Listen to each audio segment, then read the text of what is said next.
Hello，大家好，我係 Michael 今日嚟到二月天花園呢度介紹一套兩房大圍裝修嘅深水靚房俾大家咁呢個係我哋呢個小區嘅入戶大門啦。小區出到嚟咧就有巴士站可以坐嘅。咁呢條道咧就係石化大道，對面嗰度就係天明公館花園，同埋呢個斜對面呢度咧就係泰東天地花園呢度有幾個成熟嘅小區嘅。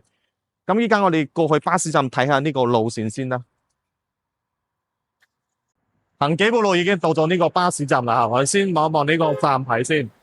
咁我哋呢個站牌就係二月天花園站啦，大家可以睇到呢個有268呢條線係從惠雅醫院出發到我哋呢個二月天花園，再到總站係沙田地鐵站噶咁呢個128B 線咧，從大亞灣奧陶沿線花園出發到大亞灣西區新社村噶201咧係從呢個大亞灣下涌黃金海岸到呢個惠陽汽車客運總站嘅。203咧又從大亞灣濱海公園到呢個惠陽淡水食坑仔嘅咁新會4線咧係從大亞灣汽車站咧總站係到深圳葵涌中心站嘅咁呢度咧仲有愛心巴士同埋呢個西湖出行咧係從深圳羅湖嗰邊出車咧係到我哋呢個站嘅。如果翻去咧就過對面嗰個站可以搭呢兩個車，都係可以到深圳嘅。好多香港朋友都係坐呢兩個車直接到呢個位置嘅咁呢個配套咧，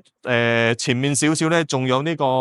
農貿市場啦，同埋呢個岩前村嘅岩前村裏邊咧，仲有一個學校嘅，所以呢度咧教育啦，同埋呢個購物咧都非常之方便吃喝歡樂都非常之唔錯一個地段啦好啦，依家我哋事不宜遲，入去呢個花園望一望先。Hello， 大家好，我而家上嚟呢個屋苑啦咁大家先望一望呢個小區嘅綠化先啦。咁呢個小區綠化率係達到30%嘅物業費係1.3蚊1平方啦。2015年入伙嘅，總共有8棟人車分流啦，帶地下室嘅咁總戶數有2000幾戶嘅一個小區啦。有老人活動中心同埋呢個兒童設施樓底咧就係有一個巴士站可以搭車啦，所以交通都非常之方便啦好啦，依家我哋事不宜遲，上去呢個單位望一望先。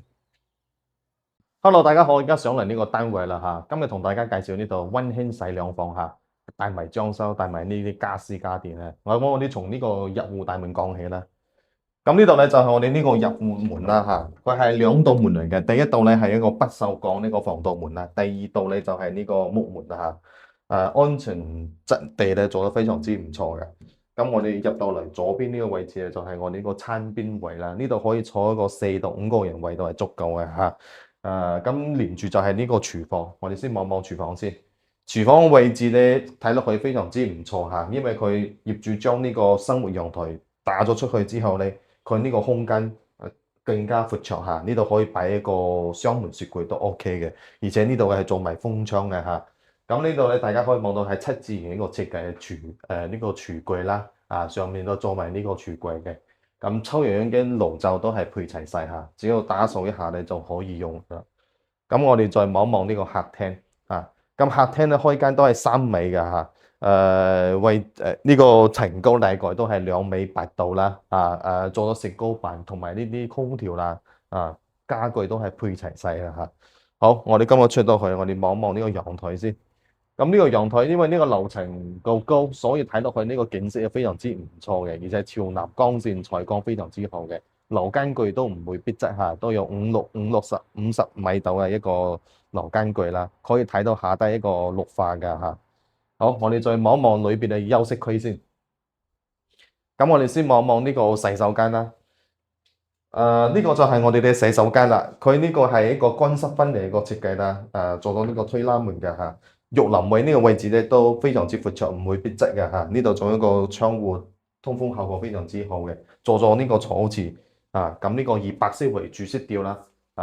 好，我哋望一望第一個房間先啦。呢個咧係我哋呢個客房啦，大家可以望到都有7個平方度嘅仲做到呢個好大落地窗，通風效果同埋呢個採光都非常之唔錯嘅。好，我哋再望一望呢個主人房。入到主人房面積係大概有個8個平方度嘅，放咗1米半嘅牆，仲有咁闊嘅位置啦。咁呢度都係一樣一個向南一個呢個方位啦，視線都非常之唔錯嘅咁呢度作為呢個衣櫃，一門到頂嘅，收納性都 OK 嘅。咁大家可以望到咧，佢呢個地磚咧都係用呢個木門磚做嘅嚇，佢唔係地板嚟嘅，佢係一個瓷磚嚇，以呢個木色嚟做嘅。咁我哋依家咧總結下呢套房先啦。咁呢套房咧業主報價係26.5萬嘅嚇，57平方啦，兩房兩廳一衛，首付6.5萬，貸款20萬，月供係900啊，單價係4000零蚊就搞掂啦嚇。咁呢個兩房如果出租出去都可以租個千零蚊都可以租得到，可以話咧月租抵月供都 OK 嘅嚇。所以呢套房性價比非常之高嘅。咁大家覺得呢套房感興趣，可加我微信或者下低留言啊。咁呢集係咁先，下一集再見啦，拜拜。